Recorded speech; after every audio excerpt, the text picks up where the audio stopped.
মুসলিম উম্মার অন্যতম বড় ধর্মীয় উৎসব ঈদুল আজহা শুধু আনন্দ বা আয়োজনের নাম নয়, বরং এটি ত্যাগ, তাকওয়া ও মানবিকতার এক গভীর শিক্ষা। আর এই কোরবানির অন্যতম গুরুত্বপূর্ণ অংশ হলো সঠিকভাবে কোরবানির মাংস বন্টন করা।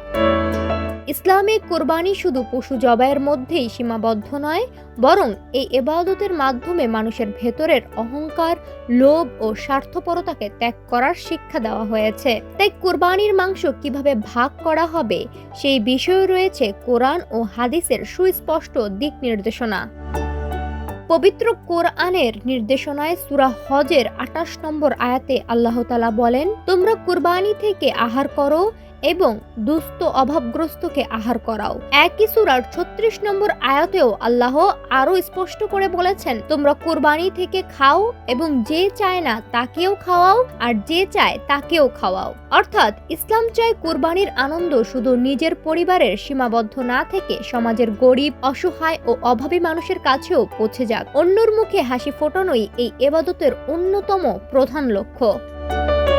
হাদিসের আলোকে মাংস বন্টন। হযরত আব্দুল্লাহ ইবনে আব্বাস রাদিয়াল্লাহু আনহু বর্ণনা করেন, রাসূলুল্লাহ সাল্লাল্লাহু আলাইহি ওয়াসাল্লাম কুরবানির মাংসের এক অংশ নিজের পরিবারের জন্য রাখতেন, এক অংশ আত্মীয়-স্বজন ও প্রতিবেশীদের দিতেন এবং আরেক অংশ গরিব মিসকিনদের মাঝে বন্টন করতেন। সহিহ বুখারীর ৫৫৬৯ নম্বর হাদিসে রাসূলুল্লাহ সাল্লাল্লাহু আলাইহি ওয়াসাল্লাম আরো বলেছেন, তোমরা নিজেরা খাও, অন্যকে খাওয়াও এবং সংরক্ষণ করো।